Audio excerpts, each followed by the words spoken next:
el EPOC. Entonces, sí. Dentro de los factores de riesgo, el principal es el tabaquismo, el más conocido. Se ha visto que el 15% de las personas que fuman desarrollan EPOC y las personas de este mismo grupo, su riesgo cardiovascular aumenta 5 veces.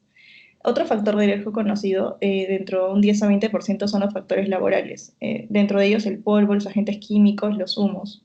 Otro, la contaminación dentro de la casa, como o sea, cuando las familias cocinan a leña, por ejemplo, y también el asma y la hiperactividad.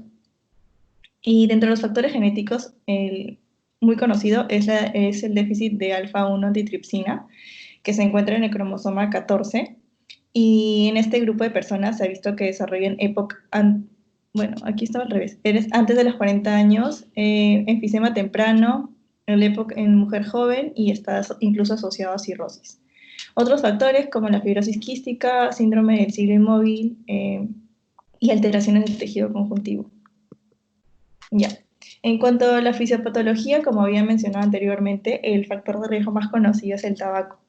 Y el tabaco lo que va a hacer es producir radicales libres, y a su vez sabemos que uno de los componentes más importantes es la nicotina. Lo que van a hacer es activar macrófagos y polimorfonucleares, entre otras células, pero principalmente estas, que van a causar una disregulación entre las proteasas y las antiproteasas. Dentro de ellas la más importante es la elastasa, que es la que va a causar el daño en los alveolos, en la pared de los alveolos, porque va a haber una degradación de la matriz extracelular. Entonces, esto va a hacer que cuando el aire entre, va a haber un hueco en el alveolo y sale, y va a ser lo que va a producir el enfisema. En este caso, aquí también podemos ver que la deficiencia de alfa-1 antitripsina va a estar relacionada con la elastina, que sería lo opuesto a la elastasa. Entonces, si hay un déficit, va a aumentar, va a predominar más la acción de la elastasa, que es la que va a degradar. Y también por otra parte, aparte del enfisema, también conocemos lo que es la bronquitis crónica. Va a haber como un aumento en el grosor una inflamación de las paredes de las vías respiratorias, por lo cual el aire va a poder ingresar un poco con dificultad, pero el problema va a ser cuando salga, va a haber una obstrucción. Y eso se añade también la mucosidad, y se pueden sobreponer infecciones. Ya, en cuanto a la presentación clínica, se divide en dos básicamente, lo que es el enfisema y la bronquitis crónica. El enfisema, también llamado el tosedor azul, azul abotargado, o el enfisema, el soplador rosado. En bronquitis crónica, primero, va a ser un paciente que tiene ya 3 meses de tos productiva por 2 años consecutivos.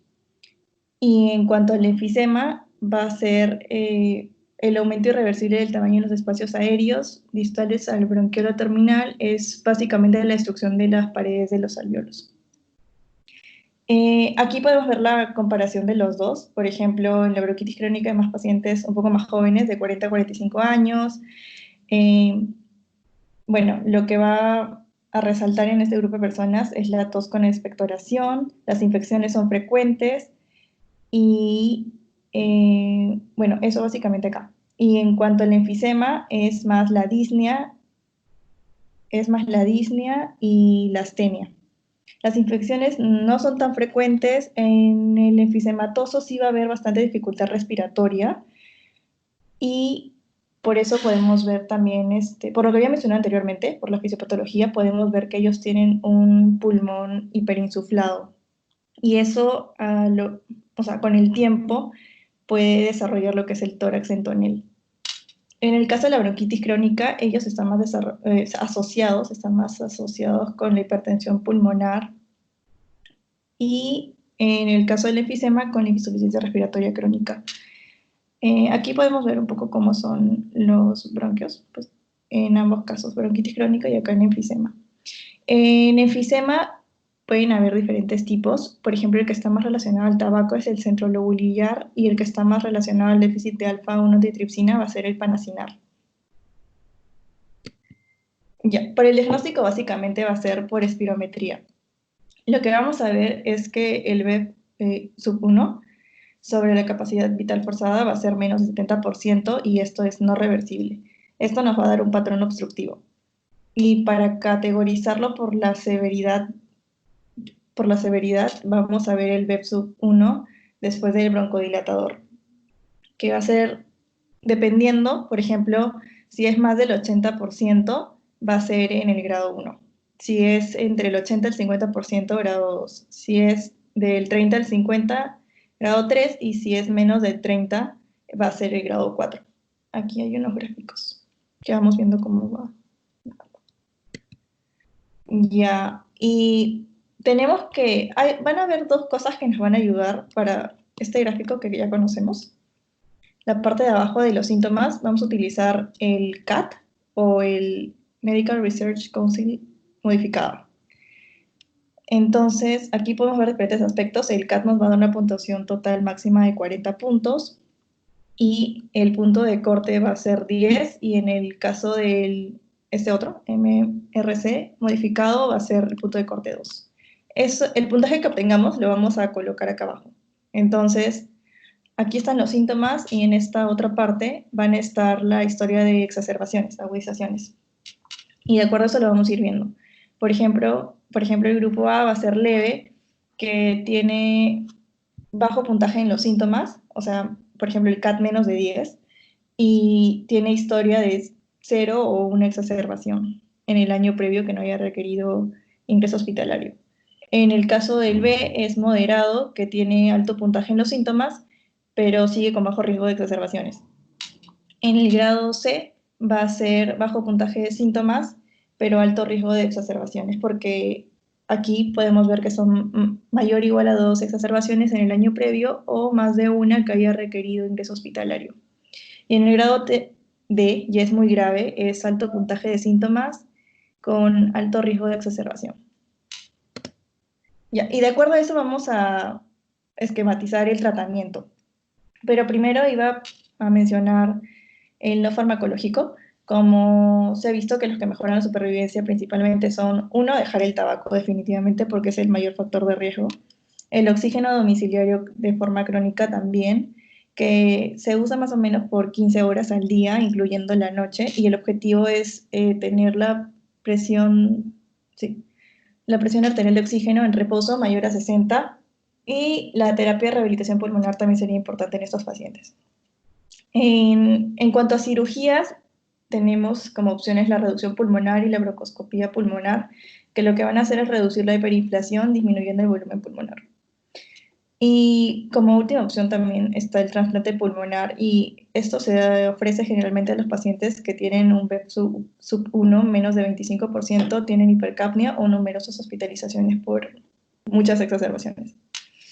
También es importante en estos pacientes la vacunación contra influenza o la antineumocócica, y se ha visto que el roflumilast también es una opción, que es un inhibidor de la fosfodiesterasa 4.